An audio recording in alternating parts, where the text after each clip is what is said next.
बुलड़ी शाह करीम PTLF पारां उस्तादन जो एहतजाजी मुज़ाहिरो। PTLF तिलके बुलड़ी Shah करीम के सदर मोहम्मद बचल सुमरो जनरल सेक्रेटरी अल्लाह बचायो काठौर की अगवानी में दर्जनीन उस्तादन अमीर बख्श कात्यार, दीदार अली मंगसी, मखजूद मेमन, मंजूर चांडियो, वीरमल, मायसरी मुस्तफ़ा मेमन बियन उस्तादन हथ में बैनर खणी मेन प्राइमरी स्कूल का प्रेस क्लब बुलड़ी शाह करीम ताईं एहतजाजी रैली कढी।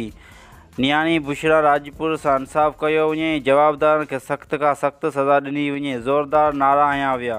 उन मौके ते उस्तादन मीडिया से ॻाल्हाईंदे चयो, बुलड़ी शाह करीम वारनि जे तरफ़ां PTLF जी तरफ़ां आहे ऐं जेका ई सिंध जी नियाणीअ सां इज्तमाही लजा लुट थी आहे उन जे ख़िलाफ़ अॼु ही नंढड़े पैमाने ते आहे एहतजाज असांजो।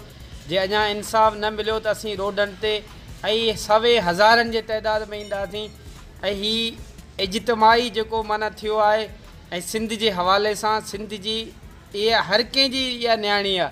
जेकॾहिं अॼु इन खे सज़ा सरेआम न मिली त पोइ शायदि कंहिंजी बि इज़त सलामत न रहंदी। हल्का बुलड़ी शाह करीम जे बाडी जे तरफ़ां रैली मुनक़द कई आहे।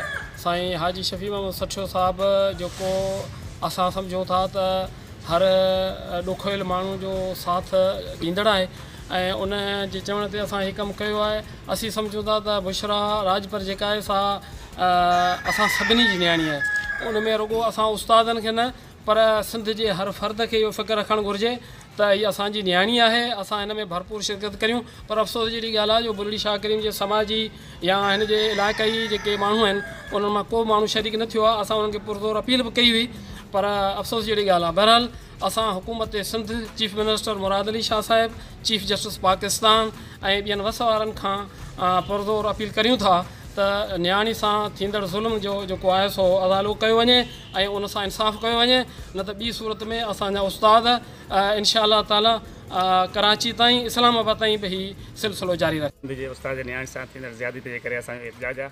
असीं वज़ीर आला सिंध खां ऐं सभिनी आला उहिदेदारनि खां घुर करियूं था त असां जल्दी जल्दी इंसाफ़ कयो वञे। गुलशन हदीद में प्राइमरी उस्ताद जंहिं तालुक़ PTLF सां बि उन जी नियाणी बुशरा राजपुर जेका 11 क्लास जी शागिर्दी हुई उनखे अगवा करे उन सां जेको सो इज्तमाही लजात कई हुई। सिंध जे हीअ नियाणी हिकिड़े साईं सलेमान राजपाल जी न पर हर सिंध जे सञावत घुर जेका बि शोहरत रखे थी उन जी नियाणी हुई।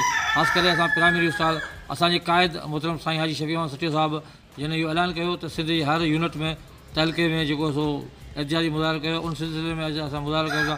असां हुकूमत Sindh, supreme chief justice of supreme court, Sindh जे चीफ जस्टिस हाई कोर्ट ऐं उन सां गॾु जेकी बि लाॻापियल इदारा सभिनी खां मुतालबा करियूं त अहिड़े दरंदे इंसान खे सरेआम कराची जे अंदरि कंहिं चौराहे ते फांसी ॾिनी हुजे तांजो इबरतनाक सज़ा मिले कि सुभाणे को बि वहशी को बि दरंदो सिंध जी कंहिं बि नियाणी तां मेरी खे खणी